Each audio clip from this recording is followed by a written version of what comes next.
Hey everyone, and welcome back to the channel.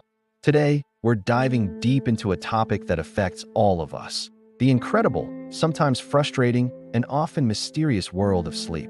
We spend about a third of our lives doing it, but how much do we really understand about what happens when our heads hit the pillow? Why is it so important? And more importantly, how can we get more quality sleep to feel our best every single day? So, let's start with the basics. Sleep isn't just about resting your body. It's an active, dynamic process that's crucial for your brain. Think of your brain like a bustling city that operates 24/7. During the day, it's peak traffic time. Neurons are firing, memories are being made, and information is being processed at an incredible rate. But all this activity creates byproducts, kind of like metabolic trash, that builds up throughout the day. When you fall asleep, it's like the city's cleanup crew comes out. Your brain enters a different state. One of the most fascinating discoveries is the glymphatic system. This is your brain's unique waste clearance system, and it's about 10 times more active when you're asleep than when you're awake. It literally flushes out toxins like the beta amyloid protein, which is linked to Alzheimer's disease. So, a good night's sleep is literally a deep clean for your brain, keeping it healthy and functioning properly. But that's not all. Sleep is also when your brain sorts and stores memories. It's like a librarian organizing the books that came in during the day. Experiences and information from your short-term memory are consolidated and transferred to long-term storage. This is why pulling an all-nighter before an exam is often a bad idea. You might be able to cram information in, but without sleep, it's much harder for your brain to hold on to it. Quality sleep helps you learn better, remember more, and even enhances your creativity and problem-solving skills. Now let's talk about sleep cycles. You don't just fall into a deep slumber and stay there all night. Your sleep is structured in cycles, each lasting about 90 minutes. We go through several of these cycles each night. Each cycle is made up of different stages. First, you have the lighter stages of non-REM sleep. This is when you're just drifting off. Your heart rate and breathing slow down, your muscles relax. It's easy to be woken up during this phase. Then, you transition into deep sleep, which is also a part of non-REM sleep. This is the most restorative stage. It's when your body does most of its repair work, healing tissues, building bone and muscle, and strengthening your immune system. It's incredibly difficult to wake someone up from deep sleep, and if you do, they'll feel groggy and disoriented. This stage is vital for physical recovery and feeling refreshed in the morning. And then comes the famous REM sleep, which stands for rapid eye movement. This is when things get really interesting. Your brain activity skyrockets to levels similar to when you're awake. Your eyes dart back and forth behind your closed eyelids, which is how it gets its name. This is the stage where most of your vivid dreaming happens. But while your brain is highly active, your body is essentially paralyzed. This is a clever safety mechanism called muscle autonomy, which prevents you from acting out your dreams. Imagine dreaming you're flying and then trying to take off from your bed. REM sleep is crucial for emotional regulation and memory consolidation.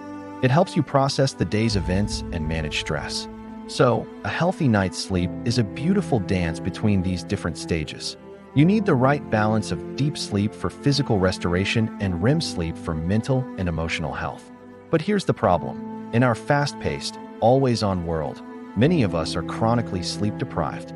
The blue light from our phones, laptops, and TVs messes with our internal body clock, the circadian rhythm. This rhythm tells our body when it's time to be awake and when it's time to sleep. Blue light suppresses the production of melatonin, the hormone that makes you feel drowsy. So when you're scrolling through social media late at night, you're essentially telling your brain, hey, it's still daytime. Stay awake. Caffeine is another major culprit. We love our coffee, but that afternoon latte can stick around in your system for hours, making it harder to fall asleep later. Stress and anxiety are also huge sleep stealers.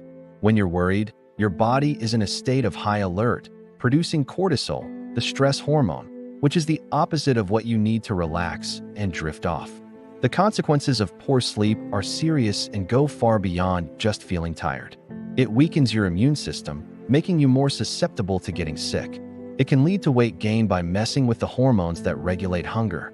It impairs your cognitive function, affecting your focus, judgment, and mood. Long-term, chronic sleep deprivation is linked to a higher risk of serious health problems like heart disease, diabetes, and high blood pressure. And if you're struggling with your mental health, sleep is even more critical. There's a strong two-way street between sleep and mental well-being. Poor sleep can worsen symptoms of anxiety and depression, and in turn, those conditions can make it incredibly difficult to sleep. It can become a vicious cycle. If you feel like your mental health is impacting your sleep or vice versa, please know that help is available. Talking to a therapist or a doctor can make a world of difference, and we'll leave some resources in the description below. So, now for the good part. How can we improve our sleep hygiene and reclaim our nights? The good news is that small, consistent changes can have a huge impact. First, create a consistent sleep schedule. Go to bed and wake up around the same time every day, even on weekends. This helps regulate your body's internal clock and can improve the quality of your sleep. Your body loves routine. Second, create a relaxing bedtime routine. This is about signaling to your brain that it's time to wind down. This could be anything from reading a book, a real, physical book, not on a screen, to taking a warm bath, listening to calm music, or doing some light stretching. The key is to find what works for you and do it consistently every night for about 30 to 60 minutes before bed. Third, optimize your bedroom environment. Your bedroom should be a sanctuary for sleep. This means it needs to be cool, dark, and quiet. Use blackout curtains or an eye mask to block out light. Use earplugs or a white noise machine to block out disruptive sounds. And try to keep the temperature on the cooler side, as this helps promote sleep. Fourth, pay attention to what you eat and drink. Avoid large meals, caffeine, and alcohol close to bedtime. While alcohol might make you feel drowsy at first, it actually disrupts your sleep later in the night, particularly REM sleep, leaving you feeling less rested. Fifth, get moving during the day. Regular physical activity can help you fall asleep faster and enjoy deeper sleep. Just try to avoid intense exercise too close to bedtime, as it can be overstimulating for some people. A morning run or an afternoon workout is perfect. And finally, my biggest tip, ditch the screens before bed.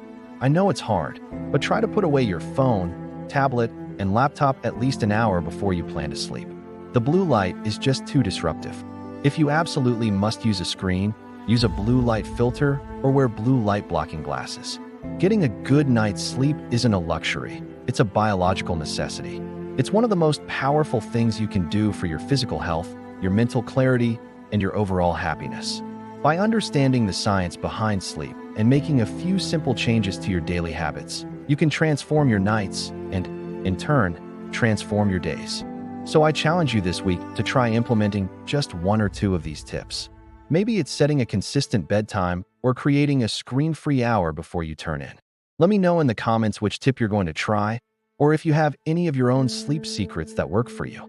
We can all learn from each other. Thanks so much for watching today. I hope you found this helpful and that you on your way to a better night's sleep tonight. If you enjoyed this video, please give it a thumbs up and subscribe to the channel for more content on living a healthier, happier life. Sleep well, and I'll see you in the next one.